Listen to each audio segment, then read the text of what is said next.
Bagaimana kabar saudara hari ini? Yes!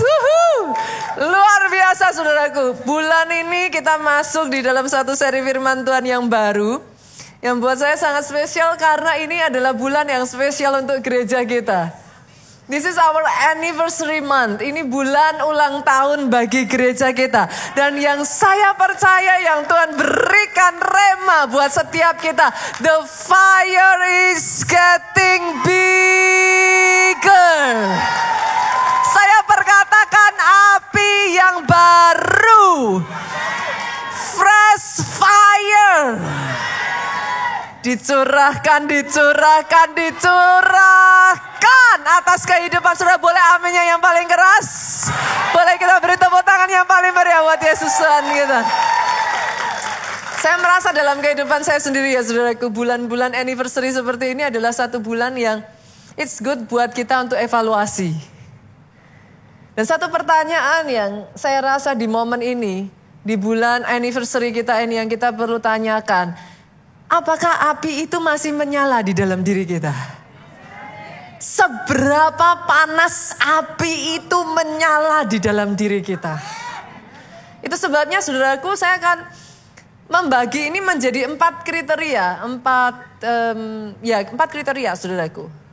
Ada orang-orang yang apinya itu menyala dengan begitu hebat di dalam kehidupannya. Dan seberapa banyak dari saudara yang setuju dengan saya? When you are on fire, you cannot hide it. Ketika saudara on fire, saudara gak bisa menyembunyikan itu. Saya masih ingat momen ya saudaraku ketika awal mula saya itu first love sama Tuhan gitu. Saya bisa ngomong ya saudaraku, zaman-zaman itu masih ABG, usia baru belasan tahun. Kita mau ke sekolah aja tuh rasanya udah males-malesan. Tapi karena saya on fire saudaraku, pagi-pagi setiap hari. Saudara ini blessed karena saat ini saudara sudah punya yang namanya Pondok Daud. Zaman itu kita belum ada Pondok Daud loh. Saudara sekarang Jakarta sekalipun belum 24 jam ya saudaraku dalam sehari ya. Tapi Pondok Daud memungkinkan saudara itu bisa datang ke gereja anytime untuk saudara berdoa. Tetapi zaman saya nggak begitu saudaraku. Di gereja kita punya yang namanya doa pagi. So I have to wake up so early. Kayak jam 5 pagi kayak gitu sudah ikut saudaraku. Because I'm on fire saudara. Setiap pagi jam 5 saya akan datang just to ask for his presence. Minta penyertaan Tuhan sepanjang hari saya. Kayak minta Tuhan itu terus ada di dalam kehidupan saya. Itu yang saya lakukan saudaraku. Pulang dari Pondok Daud zaman itu ya doa pagi ya saudara. Saya akan ke sekolah. Dan saya itu pulang dari sekolah ya saudara. Saya gak akan pulang kembali ke tempat saya langsung. Enggak saudara. Itu momen dimana saking on fire-nya saya ya saudara. Kemanapun saya pergi saya akan beritakan Injil. Saya nggak peduli sama siapapun, saya tabrak, saya akan ceritakan tentang Yesus. Saya akan bercerita apa yang Tuhan sudah kerjakan di dalam kehidupan saya, saudaraku.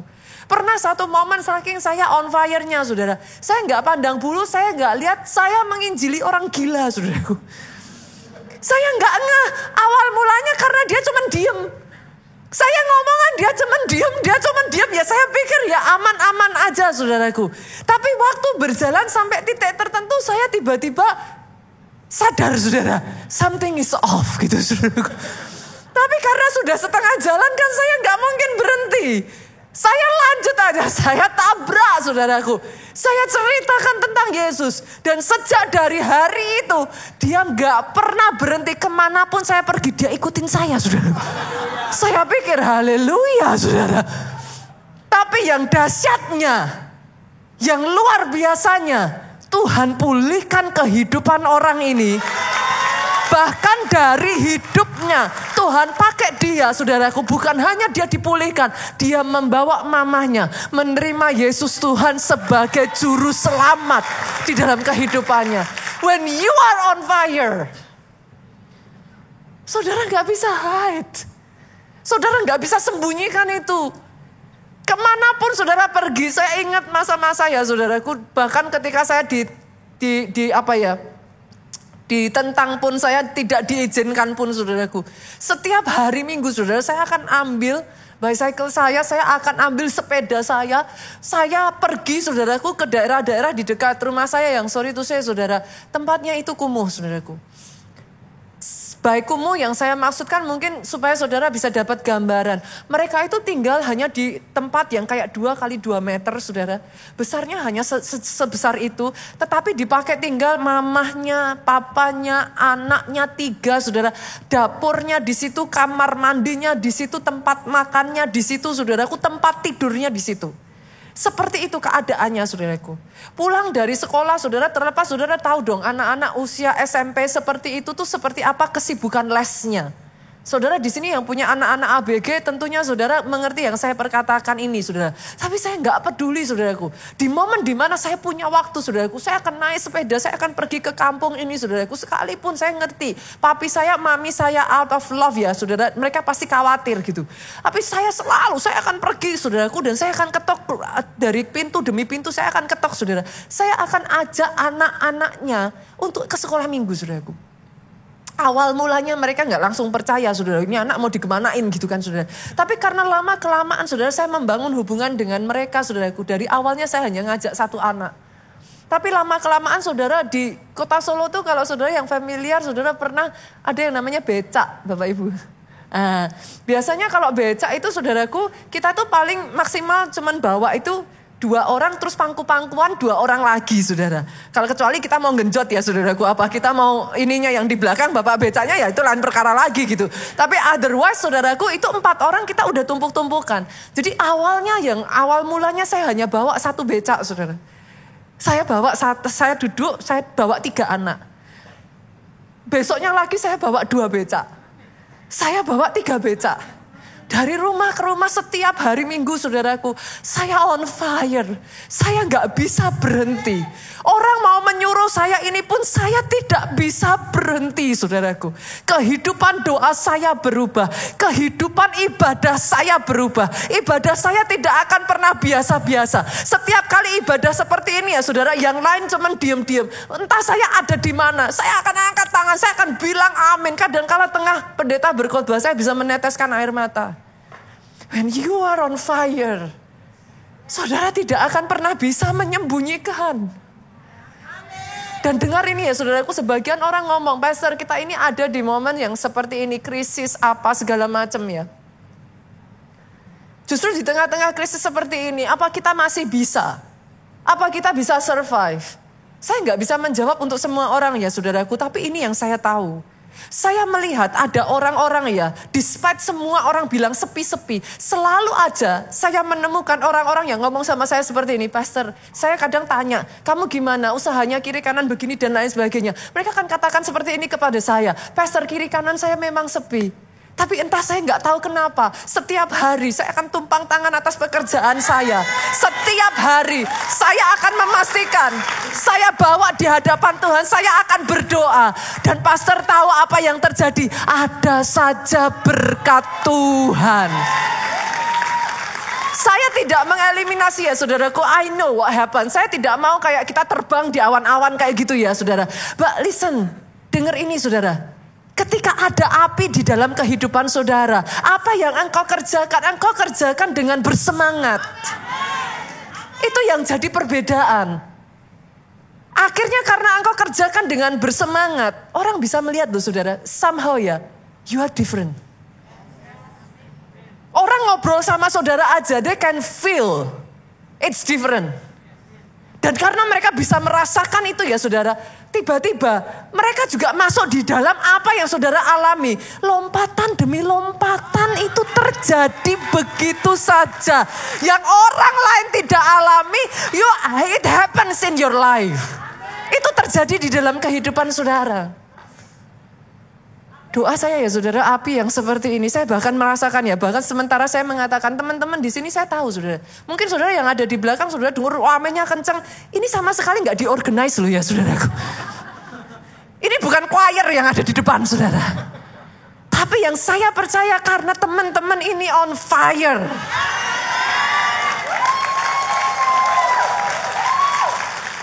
Doa saya fresh fire yang seperti ini saudara alami kembali atas hidup saudara.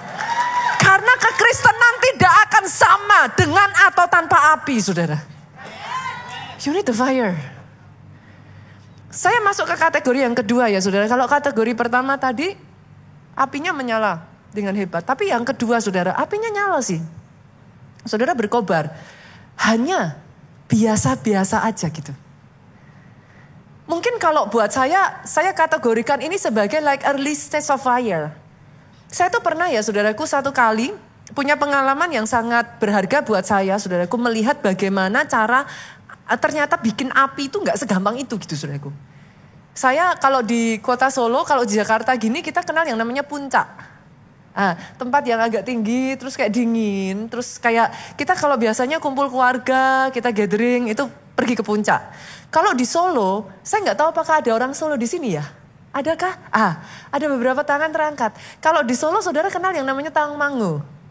Oke. Nah, saya biasanya kalau udah pergi ke Solo, saudaraku kumpul sama keluarga di Tangmangu ini, saudara. Nah, karena saya punya adik ipar, itu adalah chef, koki.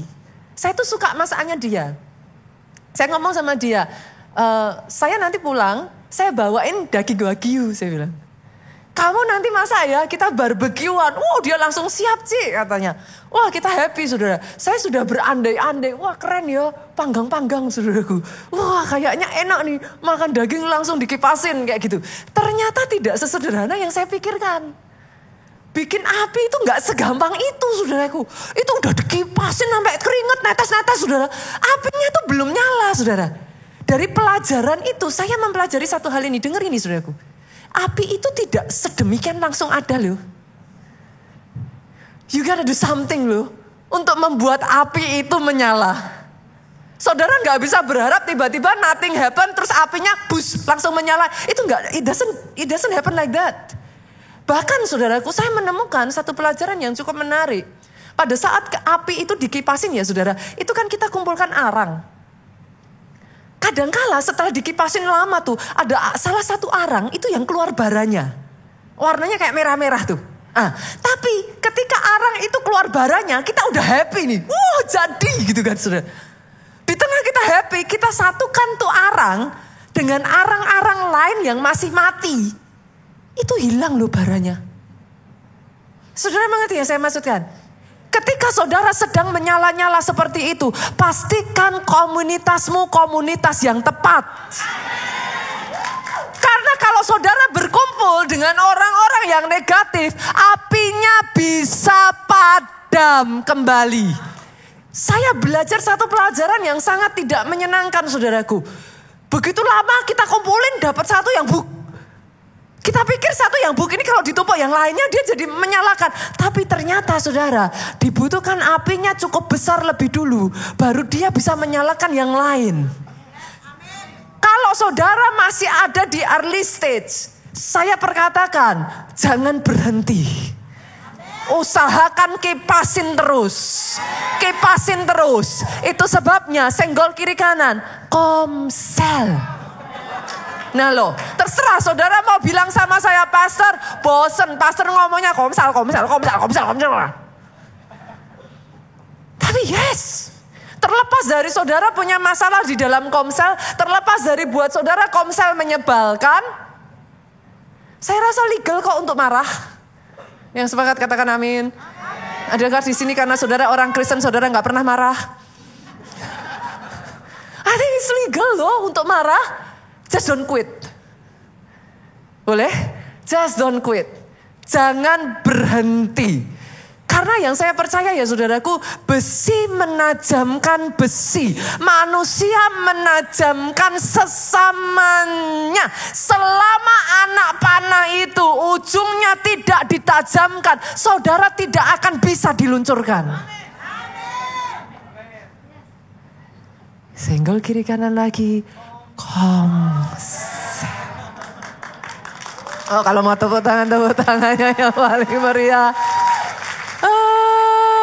Yang ketiga saudaraku, kategori saya yang ketiga adalah apinya hampir padam.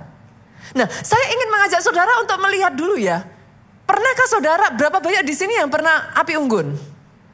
Saya lihat tangan-tangan terangkat. Kalau api sudah sampai menyala begitu besar saudaraku, pikirkan apa yang saya katakan ini. Renungkan apa yang saya katakan. Nggak semudah itu dia padam loh. Betul waktu awalnya nggak gampang nih ngipasin. Tapi sekalinya dia udah menyala, nggak gampang loh dia padam. Berarti ada alasan dong kenapa yang tadinya sudah menyala seperti itu bisa padam. Saya dengan dua pemikiran saudaraku. Api bisa padam, bisa hampir padam. Yang pertama bisa jadi enggak. Dia baru at early stage. Tapi nothing be done. Enggak dilanjutin. Baru early stage, tapi dia ngumpulnya sama yang salah. Ngumpulnya sama yang baranya mati. Enggak dikipasin. Kalau ada di antara saudara yang hari-hari ini saudara mulai merasakan percikan itu, pastikan terus dikipasin. Bila perlu saudaraku datang ke momen-momen yang tepat. Saudara sekarang sudah ada Pondok Daud, ikut Pondok Daud. Pastor, Pondok Daudnya masih butuh orang. Yang genjreng gitarnya masih belum pas. Yang nyanyi masih fales. Senggol kiri kanan, makanya butuh kamu. Sepakat boleh kita kasih tepuk tangan? Saya panggil orang-orang yang suaranya bagus. Yang bisa main gitar. Yang bisa main musik. Come on. Lah yang ada yang akapela ya mau apa boleh buat tuh saudaraku. Yang ada yang suaranya kalau nyanyi kucing lari ya apa boleh buat. Makanya yang suaranya bagus-bagus dinantikan. Come on, jadi berkat. Kita bangun Pondok Daud kita. Tempat di mana orang yang sedang down, orang yang sedang lemah, mereka mendapat kekuatan baru lagi. Apinya dikobarkan lagi, diricas lagi. Lalu yang ketiga saudara ada yang saya sebut, tadi saya balik dulu ya saudara. Yang pertama karena dia baru early stage nggak dilanjutin kan, nggak dikipasin, jadi akhirnya mati. Tapi saya berpikir bisa nggak sih api yang udah nyala besar mati? Bisa aja. Tapi pasti tidak mati begitu saja tanpa ada faktor pendukung. Apa faktor pendukungnya? Disemprot air. Kan? Nah sekarang dalam kekristenan kita, engkau yang tadinya apimu menyala-nyala, apa yang bisa membuat engkau akhirnya hampir padam? Watch out ya saudara, kekecewaan. Ini sekalipun menurut saya ya, khotbah ini sudah berkali-kali disampaikan loh. Tapi again and again, orang Kristen rasanya terus-menerus loh dikecewakan. Boleh gak sih ngomong kiri kanan sesama biskota jangan saling mendahului? Banyak jemaat ngomong, pastor, saya gak tahu ya saudara dikecewakan dengan siapa. Mungkin sebagian dari saudara bahkan dikecewakan oleh hamba Tuhan. Betul? Saudara mungkin sudah berkeliling gak tahu dari gereja demi gereja. Ini pemberhentian keberapa saya gak tahu. Tapi by the way loh saudaraku, bolehkah saya juga ngomong? Memangnya hanya jemaat yang bisa dikecewakan sama pendeta? Memangnya pendeta gak bisa kecewa sama jemaat? Kok saudara senang sekali sih saudaraku? Saya bilang pendeta kecewa sama jemaat langsung semuanya. Memangnya hanya jemaat aja, pendeta aja yang pernah dipinjemin jemaat yang gak bayar? Apa gak ada pendeta yang minjemin jemaat yang gak dibayar? Banyak katanya saudaraku. What's the point? Come on. Dalam Alkitab ya saudaraku hanya 2 institusi loh yang didirikan oleh Tuhan sendiri. Apa? Keluarga dan gereja. Apakah menurut saudara Tuhan iseng? There must be a reason. Kenapa hanya 2 institusi ini saja? Dan 2 ini yang terus-menerus berusaha digoyang. Karena ada rencana Tuhan. Justru di dalam keluarga, justru di dalam keluarga rohani engkau dibentuk.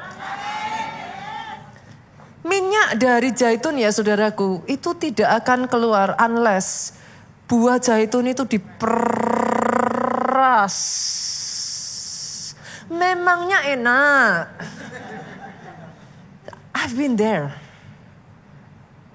Kalau saudara mengatakan, Pastor, thank you, I'm blessed. Praise God.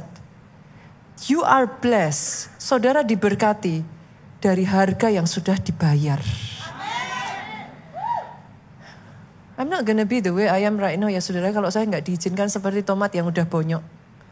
Saya dibanting kanan, saya dibanting kiri. And because of that saudara berasa saudara mengatakan I am blessed. Dibutuhkan orang-orang yang mau membayar harganya, dihancurkan. Sampai daging saudara diremukkan sehingga orang lain melihat hidupmu, mereka melihat Yesus di dalam engkau. Tapi bagaimana itu bisa terjadi kalau you are not willing? Kalau saudara tidak mengizinkan itu, how can it be? Saudara hanya akan terus-menerus berkata, yes I am blessed. I am blessed by your life. But what about yours? Justru ketika engkau diizinkan oleh Tuhan, diremukkan, dihancurkan, dibanting kanan, dibanting kiri. Dari situ orang bisa mencicipi buahmu dan buahmu manis, saudaraku. Doa saya itu jadi atas kehidupan saudara. Karena yang keempat ya saudara, kalau tidak, yang terjadi kategori yang keempat, apimu padam. Saya sebut yang keempat ini zombie. Saudara masih ke gereja, saudara masih melayani, suami istri masih tidur satu ranjang, satu kamar, satu rumah, saudaraku. Tapi gak ada spiritnya. Gak ada isinya, gak ada gregetnya. Saudara ke gereja yang saudara dapatkan cuman ini pendeta kapan sih selesainya? Saudara ke gereja just because you feel guilty. Karena orang Kristen gak ke gereja kok rasanya ada yang kurang. Tapi much more than that loh yang Tuhan mau kerjakan atas hidupmu. Engkau gak ke gereja hanya supaya engkau sudah bayar hutang. Tuhan punya rencana yang besar. Yang membutuhkan power yang besar. Dan ketika kau ada di gereja, engkau diisi kembali. Sehingga engkau gak jadi orang yang putar-putar dengan dirimu sendiri. Orang yang belum selesai dengan dirinya sendiri, bagaimana kau bisa melayani orang lain? Engkau butuh dilepaskan, engkau sendiri butuh dilayani. Tapi setelah itu bangkit untuk orang lain. Jangan pernah menjadi orang Kristen yang tidak punya misi di dalam kehidupanmu. Engkau hanya ke gereja just because for the sake of the church. What is it gitu? Di gereja ini engkau dipulihkan, di gereja ini engkau mengalami pembaharuan. Tapi setelah itu ada misi yang Tuhan titipkan dalam kehidupanmu. Keluar, pergi. Jadikan semua bangsa muridku. Baptislah mereka, muridkan mereka. Bawa mereka ngalami yang engkau alami. Boleh saya dengar amin yang paling keras dari tempat ini. Boleh tepuk tangannya yang paling meriah buat Yesus Tuhan kita. Pertanyaannya sekarang, which one are you? Engkau yang mana? Buat sebagian dari saudara yang saudara berkata, Pastor, I am on fire. Oh, praise God. Semakin banyak yang seperti itu, semakin senang saya, saudaraku. Saudara mau tahu bagaimana kita bisa, coba lihat ya pada saat penyembahan saudara di awal. Kalau orang-orangnya di sini ya, on fire. Kalau orang-orangnya di sini sudah terbiasa di rumah, saudara nyembah. Suasana itu beda, saudara. Saudara ngerasain ya, ketika kita pindah tempat baru, terus baru bangun, jemaat yang datang pun orang-orang baru, saudara nanti ngerti yang saya katakan. Itu beda, saudara.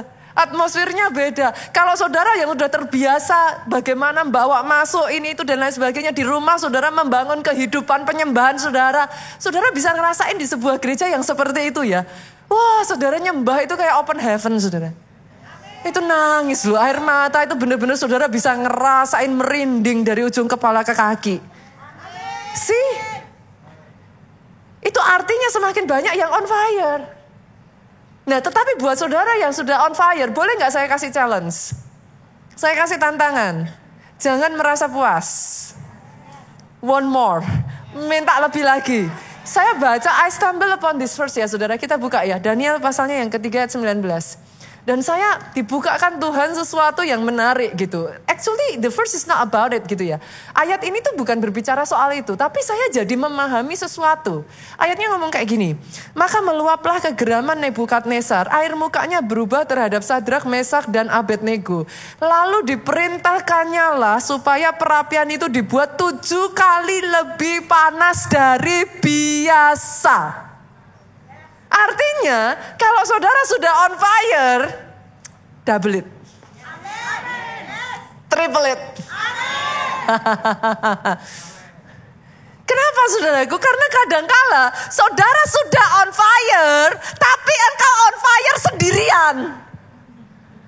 Ada nggak ibu-ibu di sini yang on fire tapi gemes karena suaminya nggak mau diajak, saudara? You are on fire, tapi keluargamu enggak. Ada di sini orang tua yang ngerasain, saudara on fire, saudara ayo ke gereja. Tapi anak saudara, Pernah ngerasain kayak gitu? Double it, triple it. Sama seperti ayat yang saya baca ini, 7 kali lipat. Dan saudara tahu apa yang terjadi? Yuk multimedia bantu saya. Buka ayat 22. Ketika Raja Nebukadnezar memanaskan sedemikian rupa. Ayat 22 yuk. Boleh dimunculkan? Oke, thank you. Karena titah raja itu keras, dipanaskannya lah perapian itu dengan luar biasa. Sehingga nyala api itu apa? Membakar mati orang-orang yang mengangkat Sadrak, Mesak, Abednego itu ke atas. Sadarkah ke saudara? Ada level-level tertentu panas itu ya saudara. Orang bersentuhan dengan saudara ya, dia on fire loh.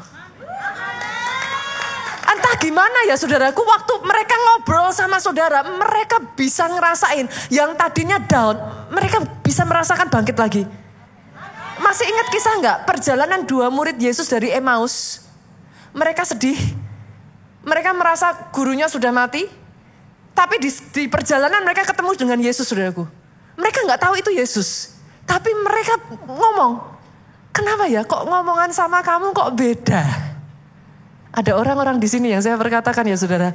Saudara pergi keluar sana, orang berjumpa dengan saudara. Mereka dengar yang kau perkatakan, roh mereka dikobarkan kembali. Mereka dengar yang saudara ceritakan. Mereka yang tadinya sudah pesimis, mereka yang tadinya sudah hopeless. Bangkitkan kembali pengharapan mereka. Oh, saya berdoa fresh fire. Oh, karena tanpa api ya saudaraku nggak ada loh. Saudara mau makan nggak daging yang dibakar di tadi api yang nggak nyala tadi? Nggak matang loh saudara. Gitu? Sashimi katanya. Nggak matang, nggak enak. Hanya orang yang apinya menyala yang bisa menjadikan daging yang matang dan enak. Which one are you? Kalau saudara memang ya, Pastor I'm in the early stage, ya udah kobarin terus aja, bayar. Kipasin terus, jangan berhenti saudara, cari aja. Bahkan di gereja ada acara-acara apa, ikuti saudaraku. Loh itu caranya.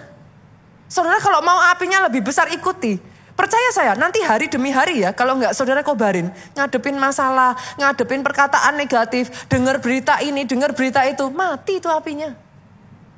Sih, itu saudara harus sampai berkobar apinya, sebelum dia berkobar ya saudara, jangankan dia disuruh manggang tuh daging. Dia masih struggle dengan dirinya sendiri, nyala enggak ya, mati lagi, nyala lagi. Pernah ngalami enggak?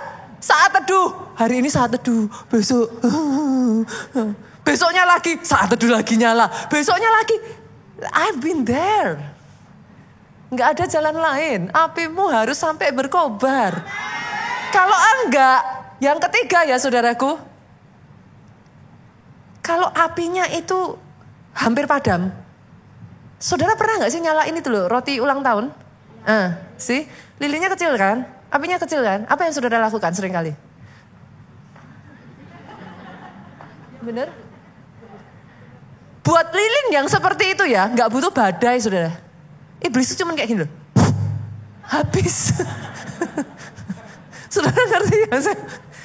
It doesn't even take Saudara jangan bicara soal badai sama saya. Kalau lilin saudara, api saudara udah setengah mati, setengah hidup ya. Iblis tuh gak perlu kerja keras. Cuma diginin doang. Mati saudara. Saya berdoa tidak ada satupun yang seperti itu. Oh, saya berdoa ya saudaraku. Apimu tuh menyala dengan besar. Karena kalau apinya menyala besar, denger ini. Saya pernah ngalamin ini, kenapa saya tahu? Jogja itu pernah ngalami kebakaran, saudara. Kalau api itu udah menyala besar ya, saudara. Itu jendela dibuka, kena angin. Nyalanya lebih besar. Saudara, kalau apinya menyala ya, mau badai, masalah, gak usah takut. Nyalanya akan lebih besar. Yang ada di dalam diri saudara malah marah. Iblis berani-beraninya. Mari kita lihat siapa yang lebih kuat. Loh ya begitu saudaraku. Tapi kalau nyalamu kecil, baru datang masalah sedikit. Dia kayak api itu sudah goyang kan. Tapi kalau apinya gede. Jadi poinnya boleh ya saudara tangkap ini ya. Jangan eliminasi masalah. Masalah itu bahan baku. Saudara eliminasi saudara rugi. Masalah itu bahan bakunya mujizat.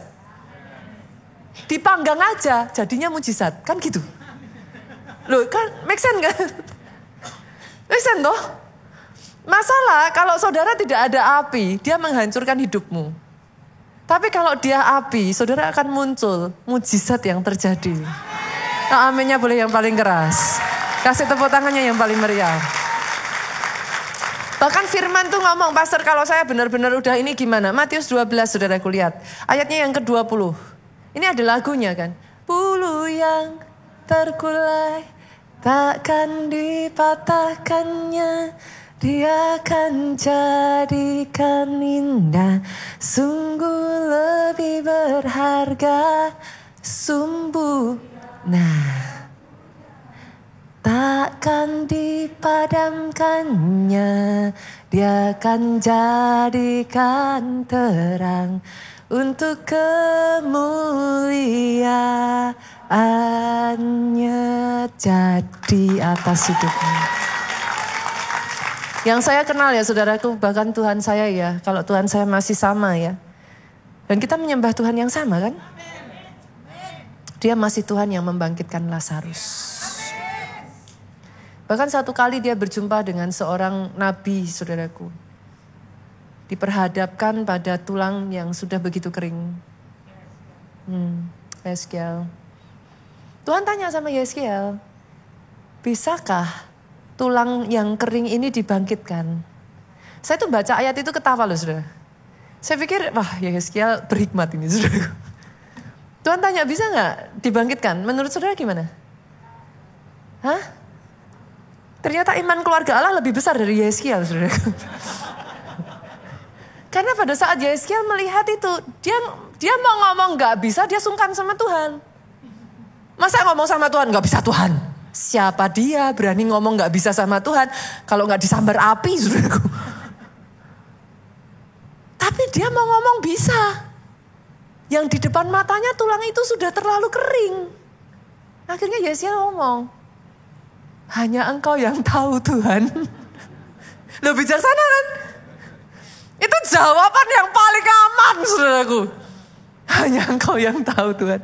Saya tuh baca ayat itu saya ketawa saudara. Karena sebenarnya Yeskiel tuh mau ngomong. Secara manusia gak bisa.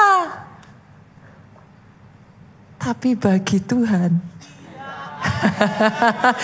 Tak kasih tepuk tangan saudaraku.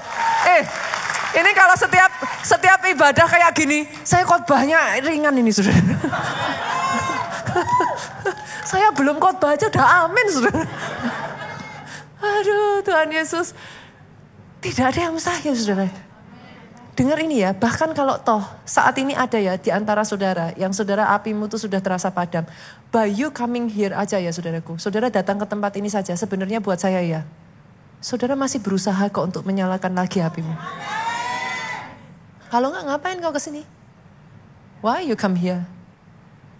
It's just a way. You cry out to Him. Help me Lord.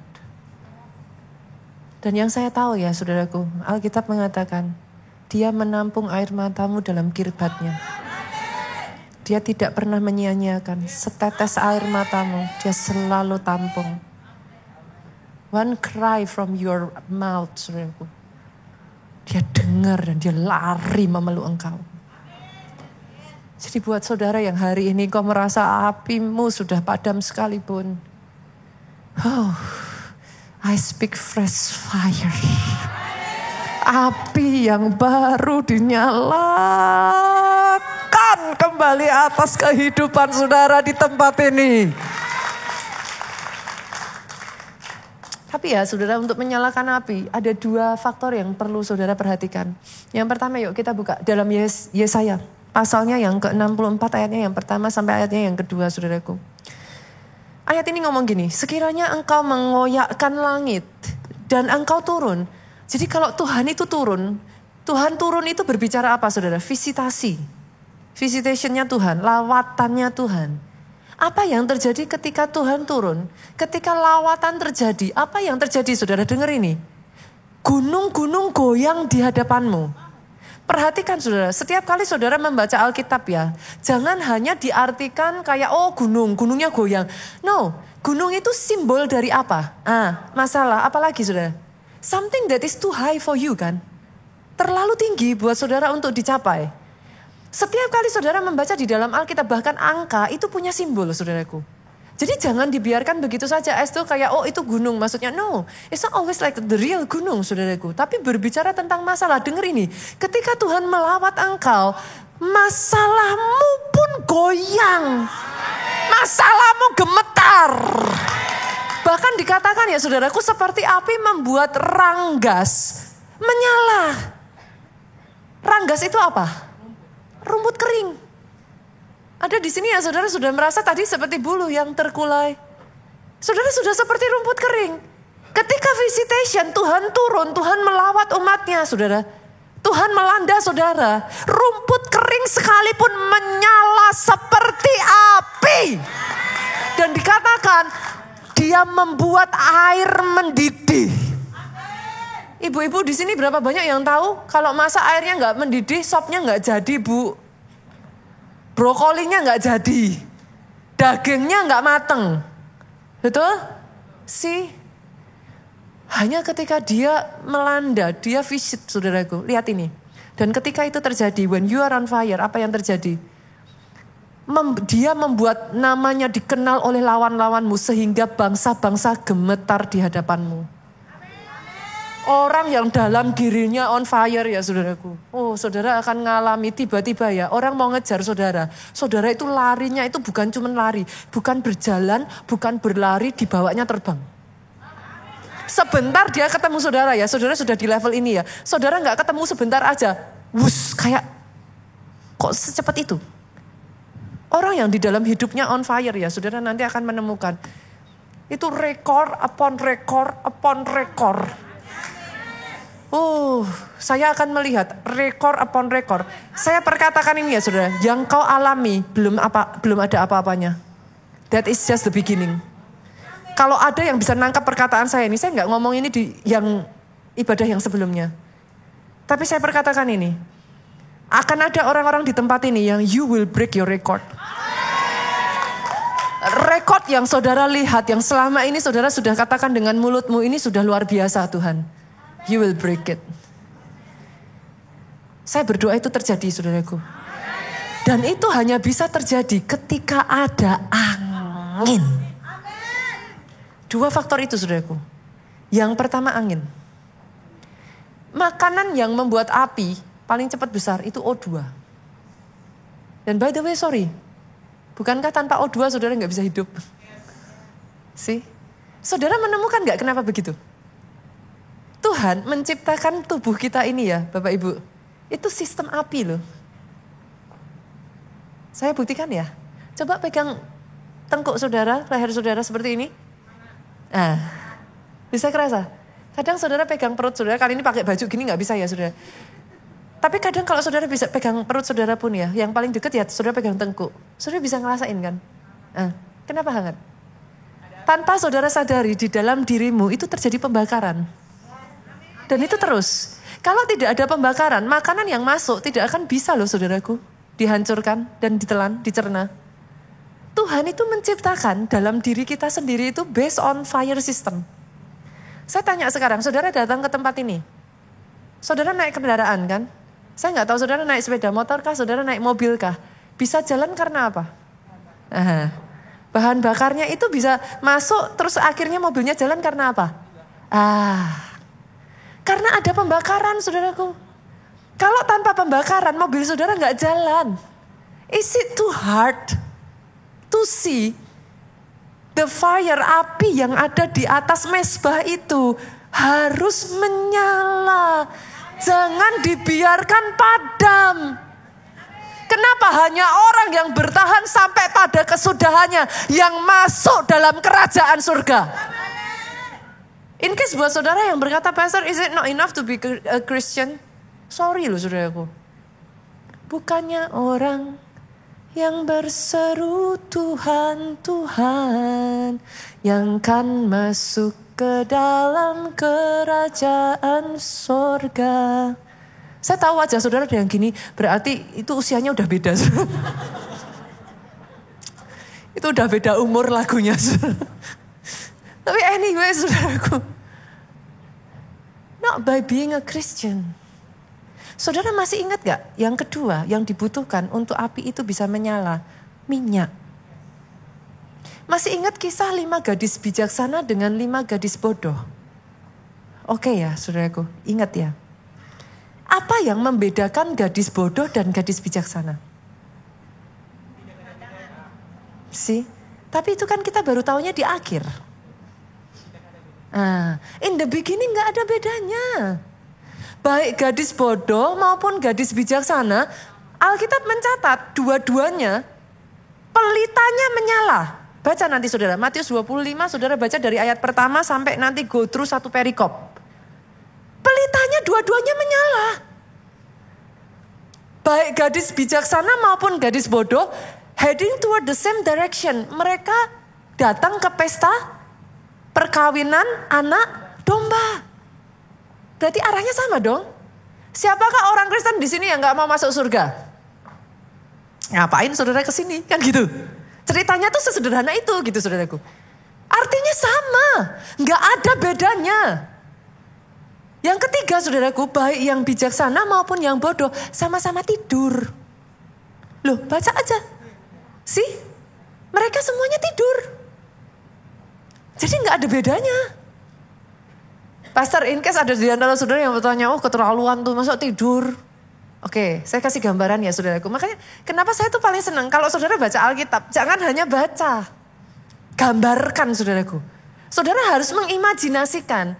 Kalau di sini zaman sekarang ya saudara diundang ke pesta pernikahan. Di Jakarta pesta pernikahan jam berapa kira-kira? Jam 6? Jam 7? Oke lah ya, jam 6, jam 7 lah ya pesta pernikahan. Let's say jam 6, jam 7, terus sampai jam 8 mempelai gak datang. Jam 9 belum datang. Berarti lebih bagusan gadis tadi dong. Mereka tidur doang loh tapi gak pulang. Sampai jam 10 belum datang. Saudara pulang kan. Nah saudara bisa membayangkan kenapa gadis bijaksana dan gadis bodoh itu tidur. Karena Alkitab mencatat mempelai tidak kunjung datang. Sampai Alkitab mencatat apa? Tengah malam mereka baru datang. Tengah malam itu jam berapa? Nah pesta jam 6, jam 7, mempelai datang jam 12. Mau ditunggu. Saudara ngerti kan sekarang kenapa kedua gadis ini, 5 gadis bodoh, gadis bijaksana, kenapa mereka tidur gitu. Nah cuman saudaraku yang jadi masalah bukan itunya. Gak peduli yang manapun, yang bisa masuk dicatat, yang apinya menyala. Jadi starting well is not enough. It's good, but it's not enough. You gotta finish well, finish strong. Itu sebabnya ketika saya mendoakan setiap jemaat ya saya gak minta yang lain saudara. Bahkan setiap kali saya ulang tahun jemaat selalu kalau ada yang ngucapin selamat saya cuma mintanya satu. doakan saya bisa finish well, finish strong. Banyak orang yang memulai hebat saudaraku. Banyak orang yang namanya melambung tinggi. Banyak orang yang I don't know sudah melakukan hal-hal hebat saudara. Tapi tidak semua mereka finish well dan finish strong. Jadi ketika saya berdoa kepada Tuhan, saya minta itu. Satu persatu dari saudara ya dimampukan finish well, finish strong.